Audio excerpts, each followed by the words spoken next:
오늘 2026년 1월 18일 아침에 하나님께서 우리에게 주신 말씀은 출애굽기 25장 10절로 17절, 23절로 28절 말씀을 가지고 시띠나무의 영광이라는 말씀의 제목으로 은혜를 나누겠습니다. 성경에서 말씀하는 가시나무는 그저 가시가 아니라 죄를 상징하는 나무죠. 그것은 우리 예수님이 나무 십자가를 짊어지고 머리에 가시면류관을 쓰시고 또 우리 죄를 대속하기 위하여 고난을 당했기 때문입니다. 이스라엘이 광야에서 초막을 지을 때에 사용하던 종려나무는 유대인들에게 승리와 부활의 의미를 가지고 있죠. 그래서 예수님께서 예루살렘 성 입성할 때 그 군중들이 종려나무를 그렇게 흔들었던 것을 우리가 생각할 수 있을 거예요. 그래서 성경에서는 여러 가지 나무가 나오잖아요. 그래서 제가 생각나는 것을 한번 메모를 해봤더니 우리가 그냥 우리말로 살구나무라 하는 것은 원래 이것이 살구나무가 아니라 아몬드 나무를 성경에서는 살구나무라고 그랬습니다. 또 비자나무라고 그러는데 우리가 가끔 견과류 먹죠. 비스타치오를 말하는데 예수님은 또 겨자씨만한 믿음이 너에게 있어도 산을 옮길 수 있다 말씀하셨던 겨자씨란 모든 그 씨보다도 더 작은 것을 뜻하지요. 그런가 하면은 나무와 포도원이 이스라엘 나라와 민족을 상징한다면은 신약에서는 예수님을 포도나무로 그렇게 상징하고 하나님을 포도 농부로 그리고 자녀된 우리들을 포도나무에 붙어있는 가지로 이렇게 말씀을 이렇게 풀어나가고 있습니다. 그 밖에 쥐엄나무나 노뎀나무, 시띠나무 등 여러 이름조차 우리 문화에서는 생소한 식물들이 성경 속에는 적지 않게 등장을 하죠. 그래서 그 식물이 함축하고 있는 상징적 의미는 때로는 풍요를 상징하거나 인생의 어떤 덧없음을 그 다음에 무상함 또 그 다음에 식물의 같은 나무지 어떤 것은 부위별로 여러 상징을 말하기도 하는데 그래서 종려나무나 가시나무 또 석류나무 상수리나무 또 무화과나무 우리나라의 그 미나리과에 해당하는 우술초 그 풀 이런 거 그러니까 식물별로 상징을 성경 구절과 더불어서 알기 쉽게 정리해서 출판된 그 책들도 있지요. 가시덤 풀이라고 하는 것은 아까 언급했던 대로 인간의 죄로 말미암아 타락과 저주의 소산으로 하나님을 배반한 죄로 저주를 받은 이 세상을 의미하는데 생육하고 하나님은 인생에게 번성하여 땅에 충만한 영육간의 부여를 약속을 하시고 그 약속을 부여받은 아담과 하와는 마귀에게 이 땅에 있는 모든 이 복의 권리였던 등기 문서를 그대로 양도하고 공피한 자가 됐던 것을 우리는 봅니다. 그래서 우리가 예수님께서 40일 금식하는 가운데서 사단이가 야 너 나 앞에 절해라. 그러면 세상 모든 영광을 넣어줄게. 그러면서 원래 이것을 나한테 넘겨준 것이라 그런 표현이 있습니다. 그러니까 이 사람에게 주어진 모든 영광, 부귀, 번성 이것을 등기 문서를 아담이 죄를 지음으로 말미암아 그것을 양도해버린 거죠. 그러니까 사단으로서 그냥 뺏은 것이 아니라 합법적으로 그렇게 뺏어간 겁니다. 그래서 성경은 우리의 공핍과 가난의 근원을 에덴에서 범죄한 아담에게 두고 있다는 것. 그러니까 예수님께서 십자가에서 피를 쏟으시고 죽으신 것은 다시 말하자면 죄로 말미암는 저주 때문인데 우리 죄를 대신하여서 예수님께서 이 땅에 그러니까 늘 말씀드렸죠. 구약에는 짐승이 죽었고 신약에서는 짐승이 아닌 왜냐 그 일회성뿐이니까 사람이신 재물 그 재물이 누굽니까? 우리는 다 원래가 죄덩어리이기 때문에 우리 하나 죽어 이거 뭐 효과가 없죠. 그런데 죄 없으신 예수님께서 이 땅에 오셔서 우리가 죽어야 할 그 현장에 예수님께서 대속 재물이 되셔서 죽으심으로 말미암아 어떻게 합니까? 잃어버렸던 빼앗겨버렸던 그런 모든 부요와 그런 축복들을 이제 막 사단으로부터 예수님이 찾아오신 것이죠. 그러니까 예수님께서 십자가에서 피를 쏟고 죽으신 것은 아까 말했죠. 죄로 말미암는 저주 때문인데 왜 우리 죄를 대신하여 희생되신 거죠. 그분이 우리를 대신해서. 그래서 갈라디아에서 사도 바울은 갈라디아 3장 13절에 보면은 그리스도께서 우리를 위하여 저주를 받은 바 되사, 그 다음에 율법의 구약 율법의 저주에서 우리를 속량하셨으니, 이 말은 죄의 빚을 예수님께서 갚아주셨다는 거죠. 속량하셨으니 기록된 바 나무에 달린 자마다 저주하리는 자라 하였음이라라고 이렇게 말씀을 합니다. 자, 그런데 왜 이 가시덤불과 모세의 떨기나무가 연결되어 이렇게 생각이 나냐 그런다면은, 여러분 출애굽기 3장 2절인가 보면은 하나님께서 모세를 처음 만나러 오신 장면이 있거든요. 그러니까 거기 보면은 여호와의 사자가 떨기나무 가운데로부터 나오는 불꽃 안에서 그에게 나타나시니라. 그가 보니 떨기나무에 불이 붙었으나 그 떨기나무가, 그 다음에 기억하십니까? 사라지지 아니한지라 그랬습니다. 하나님께서 모세를 처음 부르시는 놀라운 장면인데, 모세는 가시떨기나무에 불이 붙었으나 불타지 않은 그 이상한 떨기나무를 발견했고, 그래서 그 속에서 하나님의 영광과 권능이 그 불꽃 안에 있음을 보고는 뭘 생각했을까요? 흑암의 권세에 포로가 되고 절망에 빠진 이스라엘을 해방시키는 부르심을 입은 희년 나팔을 거기서 모세가 보았다는 것이죠. 자, 그런데 이러한 사실을 모세는 모압 평지, 그러니까 광야 40년 세월을 다 지나고 나서 이제 그 건너편 여리고 그 땅을 바라보고 그러면서 모압 평지에서 가나안 정복을 위해 목전에 둔 그런 상황에서 여호수아와 그 다음 세대를 향하여서 이렇게 말씀하신 것이 있죠. 신명기 33장 16절을 보니까 땅의 선물과 거기 충만한 것과 가시떨기나무 가운데 계시던 이의 은혜로 말미암아 복이 요셉의 머리에 그의 형제 중 구별한 자의 정수리에 임할지로다라는 그렇게 말씀합니다. 여러분, 그래요. 그 떨기나무란 바로 무슨 나무냐? 가시나무죠. 가시나무.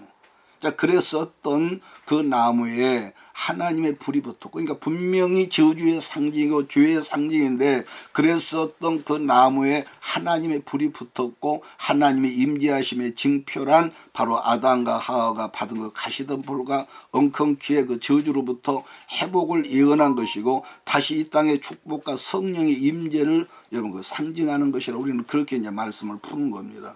그러니까 그날 모세가 처음 보았던 뭡니까? 그 불타는 떨기나무는 그 옛날 이스라엘 조상 아브라함의 아들 이삭을 아버지 아브라함이 번제로 드리려고 했을 때 한 마리 양의 뿔이 걸린 뭡니까? 그 가시떨기나무거든요. 훗날 우리가 사도행전 성경을 보면은 스데반도 이것을 그의 설계 가운데 설교서 인용을 하는데, 사도행전 7장 30절에 보면은 40년이 참에 천사가 시내산 광야 가시나무 떨기 불꽃 가운데서 그에게 보이거늘 이렇게 말씀을 합니다.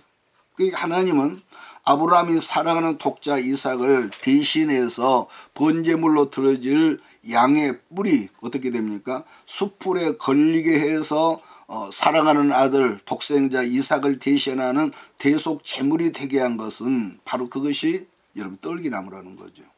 이것은 가시나무 가지로 만든 면류관을 쓰시고 훗날 피를 흘리신 어린 양 예수님을 의미하기도 합니다. 그러니까 확인된 바는 없지만은 어떤 학자들 말에 의하면은 예수님 당시 십자가도 가시나무였던 시띠나무로 만들어졌다 이렇게 말하는 분들이 있고, 그러니까 그 볼품없는 앙상한 가시나무가 거룩한 언약궤를 만들었던 조각목이다. 그러니까 이 떨기나무다. 또 우리말 번역에는 그 아카시아 나무다. 여러 가지 이렇게 말이 있습니다만, 특히 조각목이라는 것을 이해를 못하면 무슨 말까 건데, 우리가 아는 대로 이 그 떨기나무는 이 뭡니까? 굉장히 더디거든요. 성장하는 것이. 그리고 이 결이 곱지를 않아. 잣나무처럼.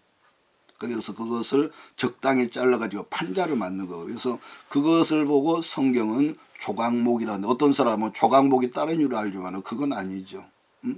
그래서 성경을 보면은 시띠나무는 그대에서 뭘 만드냐? 언약궤, 또 분향단, 떡상, 그 다음에 성전 앞에서 이 제물을 태웠던 번제단이나 성막의 가장 중요한 기물들을 만드는데 시띠나무가 사용하게끔 됐다는 거. 그러니까 단단한 제목이기 때문이고 했겠지만은 외형상 특별히 보이지도 않은 나무가 성막의 중요한 기물로 사용되었던 것인데, 그래서 시띠나무를 생각해 볼 때에 우리들의 삶과도 그렇게 연결이 되어 있는 걸 봅니다. 그러니까 광야와 같은 세상 가운데서 인생이란 그가 누구라도요 그대로 방치되어 있으면 우리는 결국에는 뭡니까? 뭘 먹을까, 뭘 입을까, 뭘 입을까, 땅의 문제. 그것이 아니라고 하면서 그걸 뛰어넘지 못하고 그 선에서 올라갔다 내려가 그러거든요. 그러니까 이 인생이란 그대로 방치되어 있으면은 어떻게 되죠? 그냥 버려질 쓸모없는 존재가 여러분 가시떨기 나무죠. 자, 그러나 쓸모없는 나를 하나님께서 어느 날 택하셨고 쓰실 만한 그릇이 되어지도록 어떻게 합니까? 그냥 쓰신 건 아니죠. 수없는 다루심과 연단과 어떤 과정을 통해서 우리 안에 있는 그 잡석들이 있죠. 잡석 같은 불순물을 하나님께서 그 삶을 통해서 걸러내시고 난 다음에 시띠나무와 같은 볼품없는 우리들을 뭐죠? 정금이신 예수로 덮어버린다는 거죠. 덮어버린다. 그러니까 뿐만 아니라 시띠나무가 성막의 귀한 재료로 쓰였던 또 다른 이유는 첫째, 조각목이 단단하고 또 이 나무가 뒤틀림이 없고, 자, 그러다 보니까 좀도 안 먹고 습기도 안 차고. 그래서 아마 조각목이 그렇게 단단한 이유는 우선 척박한 환경, 척박하고 건조하고 거친 땅에서 뿌리를 내리고 지난번에 말했나요? 5km 이상, 수십 킬로하고 뿌리가 뻗는다는 그런 제가 문헌을 본 적이 있는데요. 그러니까 그 땅에서 생존하기 위해서 뿌리를 쫙 깊이 내리고 있는 그런 나무기 때문에 굉장히 강하다. 그래서 팔레스타인 지역에 거주하는 유목민들 말 그 속담을 제가 인용을 하는 걸 한번 책을 본 적이 있는데, 시띠나무라는 그 아주 단단한 그 나무를 불태워지, 광야니까 저녁에 춥잖아요. 근데 그것을 시띠나무의 숯불은요 꺼지질 않은데요. 왜? 그만큼 나무가 강하니까.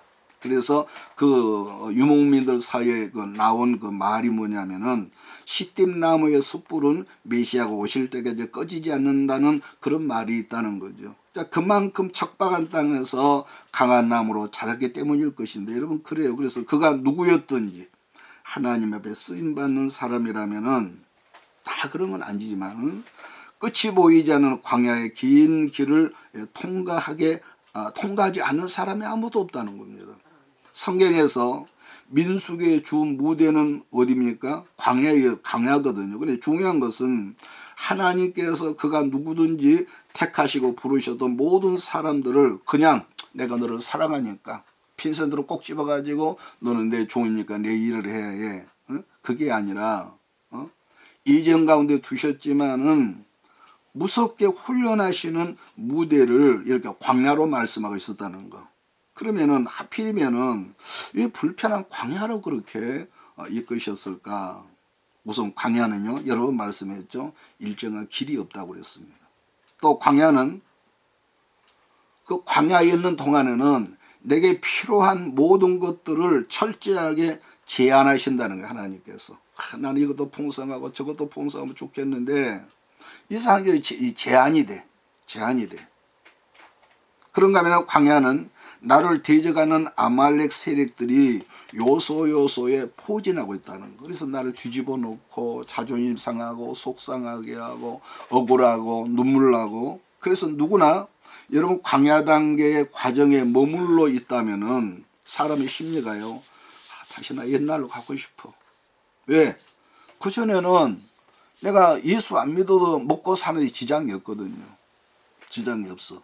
그러나 문제는 광야에는 제가 몇 번 말씀했는데 광야에는 앞으로도 뒤로도 내가 가야 할 길이 보이지 않는다는 점인데, 그래서 보여지는 이 땅의 모든 소망들이 어느 곳을 보더라도 보여지지 않지만은 오직 한 곳이 보이는데 그게 어디라고 그랬습니까? 하늘이라는 거예요. 하늘이라는 거.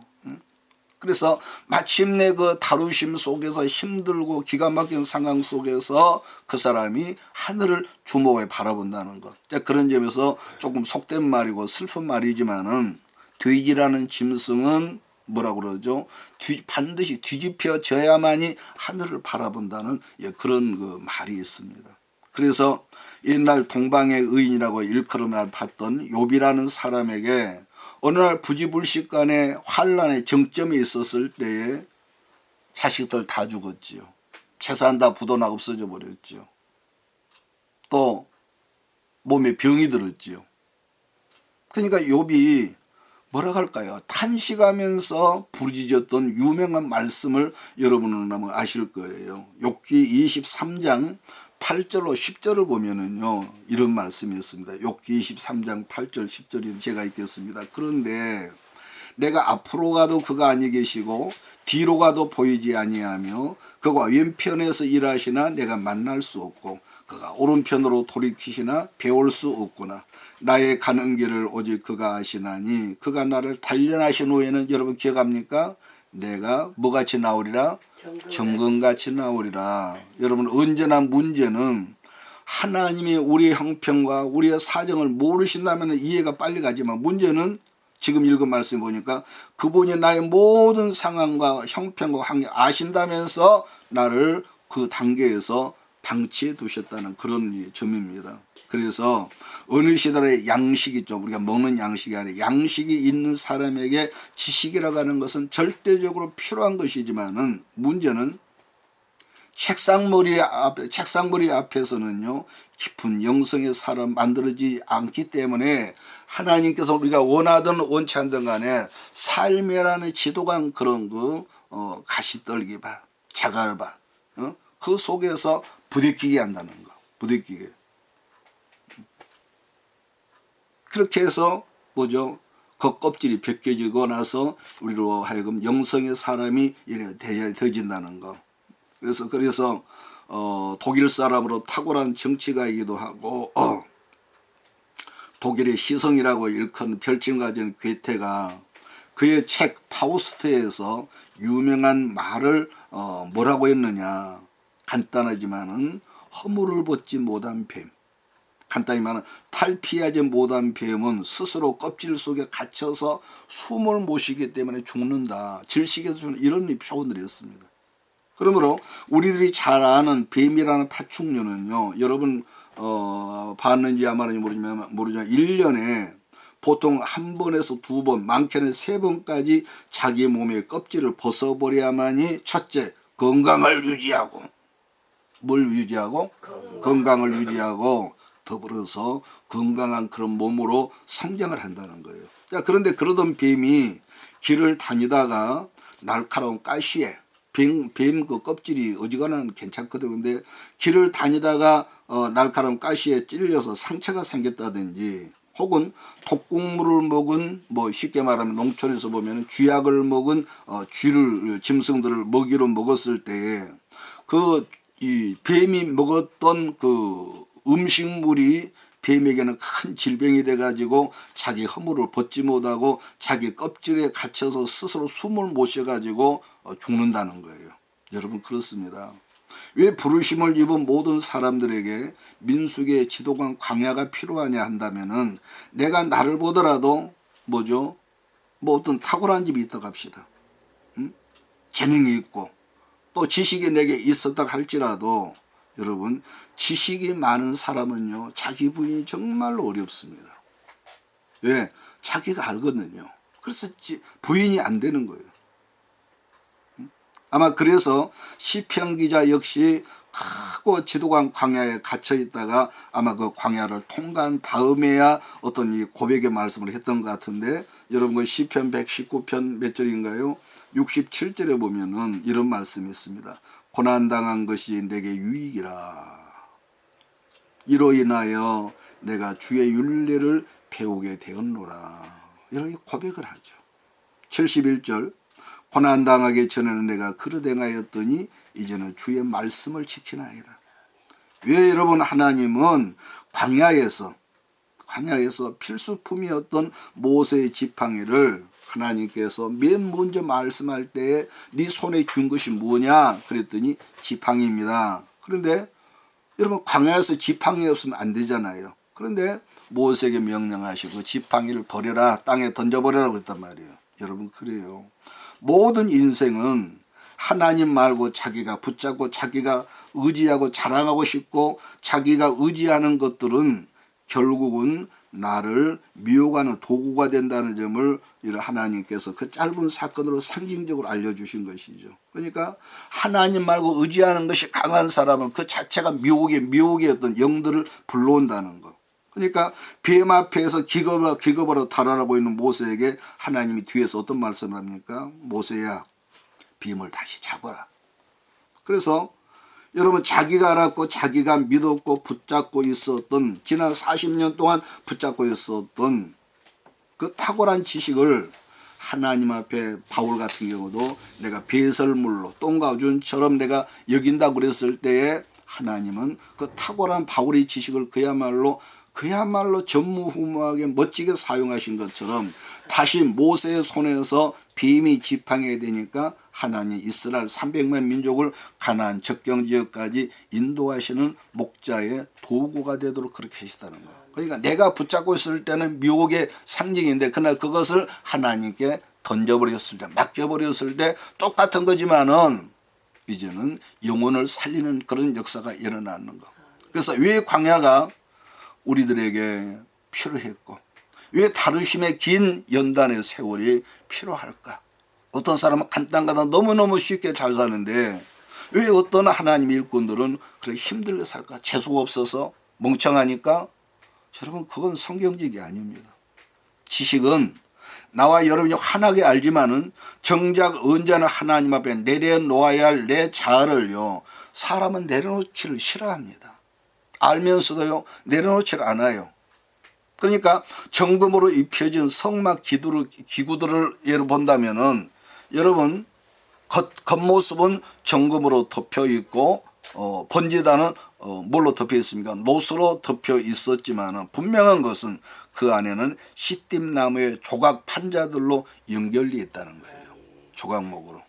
여러분 나무의 뿌리가 아무리 귀한 나무 탁월한 나무라고 할지라도 나무의 특징은요 뿌리가 밖으로 일단 드러나면은 그 나무는 생명을 다한 것 같이 조각목은 아무리 연단을 받고 아무리 다듬어지고 했을지라도요 밖으로 드러나지 않기 위해서 연단이라는 훈련이 필요하다는 겁니다. 그래서 정금으로 덮여져서 하나님의 영광을 하나님의 뜻을 나타낼 뿐이지만은 그러나 시띠나무의 조각목은 항상 정금이신 예수 그리스도로 덮여져 있어야 한다는 거죠. 그래서 옛날에나 지금이나 이 세상은요 어떻습니까? 세상의 문화가 발전할수록 겉모습을 중요하죠.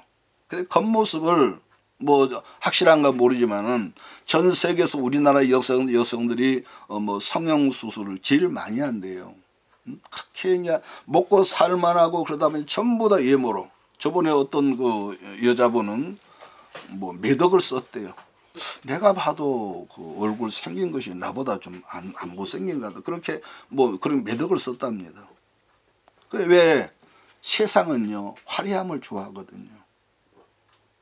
그러나 우리 예수님은 예수로 덮여진 우리의 속사람을 항상 이렇게 어떤 사건을 통해서 어떤 문제를 통해서 이렇게 흔들어 보신다는 것. 그래서 성경은 말하기를 겉사람은 후패하나 속사람은 날로 새로워진다는 삶이 바로 신실한 정금 같은 믿음의 사람들의 모습이라고 저는 믿습니다. 그래서 우리 예수님은 장차는 반석이 될 사람 시몬에게 어떤 말씀을 하셨습니까? 네가 지금까지는 시몬으로 살아왔지만은 장차 네 미래는 개바 곧 베드로가 될 것이라고 말씀하지 않습니까? 그래서 우리는 주님 오시는 그날까지 여러분 내가 우리 예수님 앞에 가는 그날까지 뭐가 있어야 하느냐? 필수적인 거 변화되어야 할 존재들이라는 거 믿습니까? 변화되어야 할 존재. 왜 변화될 존재냐면은 저와 여러분들이 그리스도 안에서 그리스도로 자꾸 옷 입고 채워지고, 그렇게 해서 여러분 이 세상에 어떤 자녀도 지 아빠 지 엄마를 닮지 이웃집 아저씨를 닮는 그 자녀가 어떻게 되겠냔 말이에요. 그러니까 우리들이 그리스도의 어떤 그 종자로 변화되지 않으면은 마침내 뭐죠? 된장이나 청국장이나 고추장이 아무리 재료를 좋은 거 썼다 할지라도 변질돼 버리면 그건 버리거든요. 변질되면은. 그래서 그 성경에 뭐냐, 변질되면, 변화되지 않고 변질되면은 돈이 많고 뭐가 어쩌고 하지만은 그거는 성경에 뭐냐면 예수님께서 걸음으로도 쓸 수가 없어서 길가에 벌어져서 사람들이 발로 바꿔 다녀. 그런 기가 막힘을 하셨다니까요. 그러면은 시띠나무와 같았던 들녘의 광야의 사람 다윗이 하나님께 붙잡히고 난 다음 어떤 과정에서 변화했고 정금신 메시아 가문의 조상 중 한 사람이 되었는지를 잠시 살피면서 오늘 말씀을 서서히 줄여나가겠습니다. 사도행전 13장 22절 말씀을 보면은 말씀하기를 내가 이새의 아들 다윗을 만나니 내 마음에 합한 사람이라 내가 그를 통하여 나의 뜻을 다 이루게 하리라, 이렇게 말씀하죠. 아마 하나님은 다윗을, 그 어린 다윗을 만나시고 나서 그 마음이 대단히 뭐라고 할까요? 흡족해 하셨던지 당신께서 택하신 다윗을 하나님이 쓰시는 그릇으로 만들기 위해서 그때부터 연단의 작업을, 하나님은 하실 수 있는 연단의 작업을 시작을 하더라는 겁니다. 여러분, 그런 점에서 우리는 하나님을 뭐로 우리가 표현하느냐, 그분은 너무너무 위대한 뭐라고 할까요? 조각가로 비유할 수가 있습니다.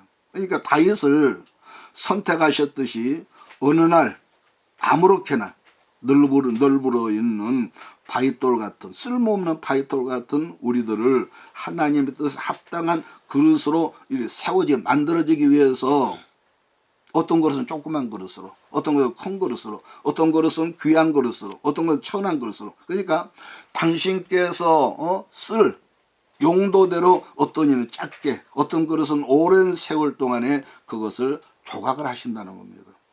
사랑하는 여러분, 복음의 핵심을 여러분 뭐라고 기억을 합니까? 복음의 핵심 따라서 합니다. 하나님은 나를 사랑하시며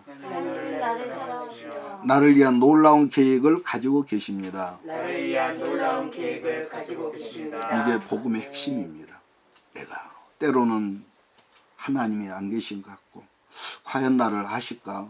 이런 여러 가지 갈등이 있지만은 그러나 복음의 핵심은 뭐냐? 어떤 환경 속에 있을지라도 하나님은 나를 사랑하시며 나를 위한 놀라운 계획을 가지고 계심을 나는 믿습니다. 그래서 이 사실을 우리가 마음으로 믿고 입으로 시인하는 사람들이 어떤 사람이, 이런 사람들이 믿음의 사람이라는 겁니다. 믿음의 사람이란 모든 일들이, 우리는 형통한 거 좋아하잖아요. 모든 일이 형통하고 막힘없이 되는 것을 의미하는 것이 그건 아닙니다. 우리 부모들이 내 아들 딸이 아무리 사랑스럽고 뭐 흔한 말로 눈에 넣어도 아프지 않은 내 새끼지만은, 그러나 그 아이들을 양육할 때 부모가요, 내 아이를 사랑하고 끔찍이 사랑하지만은 그 자녀들이 원하는 대로만 응답해 주지는 않는다는 거예요. 왜? 자녀들의 요구대로 응답해 주는 부모가 있다면은 그런 자녀는 필경 망하는 자녀가 되어지기 때문입니다. 하나님께서 이새의 아들 다윗을 일찍이 택하시고 계속 힘든 상황과 환경에서 그를 다루셨듯이 마치 자연석 있죠. 우리가 산골짜기나 그런데 부동산 같은 데 가면은 자연석이 많죠. 그러니까 뭐 묘하게 생긴 그런 자연석 같고 각기 생긴 모양들이 제 멋대로였던 저와 여러분들을 어느 날부터인가 그분이 우리를 콜하셔서, 나는 좀 그러고 싶지 않는데 그 위대한 조각가의 손으로 우리를 붙잡으시고 뭐라고 생각하시냐? 내가 이 돌에게 하나님 내 형상을 새기고 멋지고 위대하고 아름다운 작품을 만들겠다며 결단을 그분이 하신다는 거예요. 그러면서 준비하신 하나님의 망치, 준비하신 날카로운 정을 가지고 사랑하신다면서 우리를 사정없이 쪼개기 시작하신다. 예술가 어떤 부분은 어떻게 합니까? 움푹하게 폐기하고, 어떤 부위는 볼록하게 쪼개시더니 어느 날부터는 빼바로 밀고 펄펄 끓는 물속에 담가두시기도 하고, 또 이제는 좀 살만하다 했더니 다시 샌드페이퍼로 이렇게 다듬더니 다시금 뜨거운 불로 그을리고 마침내 광택을 낸다면서 사람의 내가 원하는 것보다는 오직 당신께서 기대하신 제품들을 만든다면서 그분이 나를, 문제는 사랑한다. 내가 종아, 내가 너를 사랑해. 내가 너를 얼마나 아끼는 줄 아니? 그러면서 여러분 뭐가 있는 줄 아세요? 내가 원하는 것보다는 오직 당신께서 기대하신 제품을 만든다면서 중요한 것 또 있습니다. 그분이 나를 사랑하신다면서 말씀하시고 나를 만지실 때마다 나는 여러분 괴로웠고요. 때로는 환경 속에서 억울했고요. 그분이 나를 만지실 때마다 그래서 우리는 눈물을 쏟고, 하나님 왜 이러세요? 그러니까 더 기가 막혔던 것은 하나님께서 나를 사랑하신다면서 내게 큰 관심을 가지고 있고, 종아, 내가 너를 얼마나 내가 관심 있게 보는 줄 아니? 그럴 때마다 내게 사랑과 큰 축복을 마실 때마다, 말씀할 때마다 내가 생각할 때는 그래도 이런 부분 내가 좀 괜찮다, 응? 여겼던 부위들이요, 인정사정 없이 쪼개지고 나갔고 잘려져 나갔으며 나의 잘난 모서리들이 다듬어지더라는 겁니다. 그때마다 힘들었다면서 투정하기를, 나도 몰래 하나님 입장을 좀 바꾸는 생각해 보십시오. 하나님 좀 언제까지 이렇습니까? 가도 끝이 없고, 응? 하나님 언제까지 이렇습니까? 응? 그렇게 항변도 하고 그렇게 괴로웠지만, 그러나 그럼에도 불구하고 그분이 나를 사랑하시고 나를 위한 위대한 계획을 가지셨기에 그 언젠가 때가 되면 그 어른의 형상이, 그분의 위대한 예술적인 영광이 여러분과 내 안에 가득히 채워져서 그분의 이 아름다운 솜씨를 온 세상에 드러나는 사실을 여러분 믿으시기를 주의로 축복합니다. 그분은 전능하신 하나님이세요. 응? 나이 어린 다윗이 지 마음대로 들판에 뛰어다녔던 어린 다윗이었지만 어느 날 사무엘 선지를 통해서 차세대 왕으로 기름 부음을 받기 전까지는 다윗의 일상은 그야말로 천진난만했고 평안했고 전혀 먹고 사는 지장이 없었습니다. 그런데 어느 날 사무엘로부터 기름 부음을 받고 난 다음부터 한마디로 뭐라고 할까요? 팔자가 꼬이는 사람이 되죠. 응? 그래서 팔자가 꼬이는 사람으로 되었다가 드디어 팔자가 아닌 십자의 사람으로 성장하고 성숙한 하나님의 사람으로 변화해 되어지더라는 것을 우리는 성경에서 보게 되는 거죠. 그래서 보편적으로 우리들이 신앙생활을 처음 시작할 때는 다 그렇습니다. 여러분, 내 기도에 응답하신 하나님 때문에 하나님을 찬양하고, 그때는 칭찬도 잘 받고요, 그때는 목사님 아주 대단해요, 집사님 대단해요, 응? 그러던 나의 신앙이 점점점 말씀에 채워지고 성장하고 또 뭐죠? 성숙해지면서, 아니 우리 하나님의 깊은 어떤 것들을 나도 몰래 이해하게 되게 되면서 시작하면서부터는 내 계획, 내 뜻이 아니라 하나님의 위대한 계획과 섭리를 비로소 바라보게 되더라는 거죠.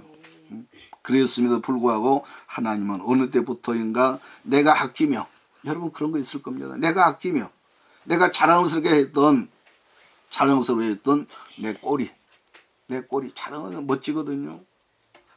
그것을 잘라내기 시작했고, 그때마다 나는 너무 고통스러워했으며 비명을 지를 수밖에 없는 그런 세월을 살게 되더라는 거. 아니 어떤 때는 나는 별로 소중하다고 생각하지도 않았는데 하나님 그분은 내게 오셔서, 아니다 종아, 그게 너무 소중하다면서 우리를 만지시더라는 겁니다.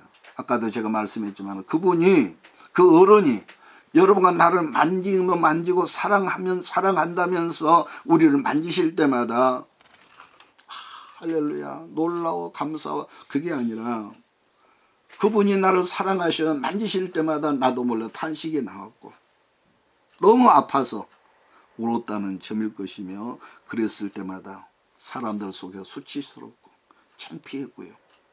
그러나 길고 긴 광야를 걸으면서 이제 나중에 깨달은 것은 광야란 따라서 하고 말씀 끝내겠습니다. 광야란 내가 가야 할 목적지가 아니라 내가 잠시 동안 거쳐가야 할 훈련의 과정입니다. 여러분 어려움이 있을 때는 그 계속 밤인 것 같죠? 아니요. 그런 생각하면 안 됩니다. 비록 그 과정 속에서는 기가 막히고 여러분 그렇게 그런 게 왜 없겠어요? 그 힘든 긴 광야의 과정, 그 여정 가운데서 깨달은 것은 훈련의 과정, 하나님의 다루심의 과정을 빠르게 단축시키는 유일한 방법이 뭐냐 한다면은 나를 얼른 내려놓고 나를 포기하는 거예요. 여러분 그러잖아요. 우리가 어떻게 도망가려고 도망갈 수도 없고 그러니 죽이든 살리든 하나님 내가 여기 있습니다. 나를 만져주세요. 얼른 내려놓고 얼른 포기할 때에 그것이 훈련기간이 단축된다는 말씀을 여러분 믿으시길 주의로 축복합니다. 그래서 하나님이 어느 날 여러분과 나를 부르셨을 때에 우리를 부르셨을 때 두 가지 계획이 있다고 그러셨어요. 두 가지 계획. 그러니까 나의 모습 속에 하나님 당신의 형상 어떤 외적인 그런 형상이 아니라 형상을 새기겠다는 말씀과 나를 통해서 시띠나무와 같이 앙상한 나를 통해서 당신께서 하시고자 했던 일들을 할 수 있도록 내게 다 위임하시고 할 수 있는 능력과 권세를 주겠다고 말씀하셨다는 것입니다. 그렇기 때문에 길고 긴 광야의 세월이 흐르고 연단하시는 그 과정이 깊어져 갈수록 우리의 모습 속에는 작을지라도 뭐가 있습니까? 어느 순간부터 예수를 닮은 형상들이 하나하나 이것들이 빨리 좀 나타나면 얼마나 좋겠습니까만은 어느 순간부터 이것들이 나타난다는 것입니다. 그래서 전에는 무능하고 내가 생각해도 너무 무능하고 또 그 어떤 것을 참지 못하고 악을 퍼뜨리게 넉넉했던 우리의 비인격적인 요소와 악하고 더러운 성품들이 이제는 변화되어서 하고자 하는 모든 일들이 뭡니까? 다른 사람을 죽이는 일, 다른 사람을 상처 주는 일이 아니라 다른 모든 내게 붙여준 모든 사람을 살리는 일이고 하나님께서 하고자 했던 창조적인 사역을 우리가 생각하게 되고 옛날 같으면 택도 없었죠. 그런데 이 사건 속에서 하나님께서 내게 뭘 요구하시는 걸까? 그러니까 기도의 차원이 얼마나 달라졌습니까? 그랬기 때문에 긴 광야의 세월이 흐르고 연단하신 과정이 깊어갈수록 우리 모습 속에는 작을지라도 아까 뭐가 나타난다고요? 예수 그리스도를 닮아가는 어떤 그런 이 빛이 나타난다는 거. 전에는 무능했고 전에는 악을 퍼뜨리게 넉넉했던 내가 나를 보더라도 비인격적인 요소와 악하고 더러운 성품들이 어느 순간부터 서서히 딱지가 벗겨듯이 변화되어 떨어져 나가고 모든 일들이 죽이는 일이 아니라 살리는 일이며 하나님께서 하고자 했던 창조적인 사역을 하나님 잘할 수 있게 해주세요. 기도 내용이 달라진다는 것.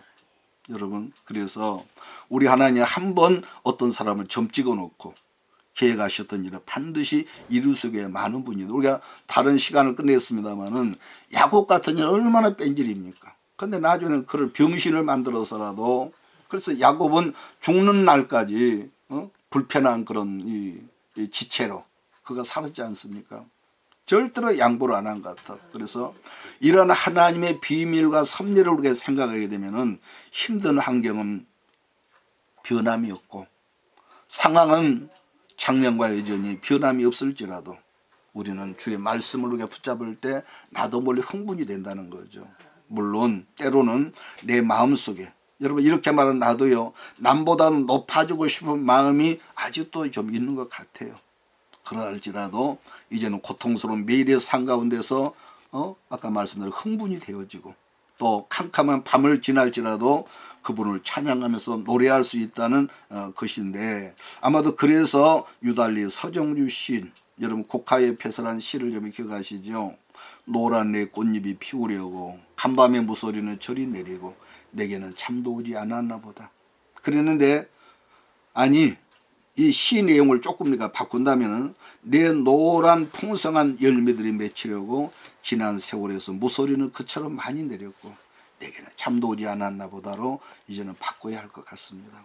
사랑하는 여러분 여러분의 형통이란 뭐든지 막힘 없이 쭉쭉빵빵 잘 되는 것을 말하는 것이 아니라 하나님께서 우리의 잘 돼야 하는 것은 잘 되게 하시지만 하나님 보실 때 안 될 것은 막아주시는 것이 형통한 사람이라는 걸 여러분 잊지 말기를 주의로 축복합니다. 그래서 말세를 사는 우리들 모두는 결국은 오늘 말씀 제목처럼 볼품없는 시띠나무에 불과할지라도 정금이신 예수 그리스도의 생수가 흐르는 물가에 여러분 안에 심겨져 있기만 하다면 사도 바울이 로마 교우들에게 선포했던 말씀처럼 로마서 8장 38절에 내가 확신하노니 사망이나 생명이나 천사들이나 권세자들이나 현재일이나 장래일이나 능력이나 높음이나 기품이나 다른 아무 피조물이라도 우리를 우리 주 그리스도 예수 안에 있는 하나님의 사랑에서 기억하십니까? 끊을 수 없어. 끊을 수 없어. 그렇습니다. 정금이신 그리스도, 정금이신 예수 그리스도 옷 입은 그 사람이 바로 시띠나무며 하나님의 큰 영광 돌리는 그리신 것을 여러분 아멘으로 하답할 수 있기를 예수 이름으로 축복합니다. 아멘. 기도하겠습니다. 이것이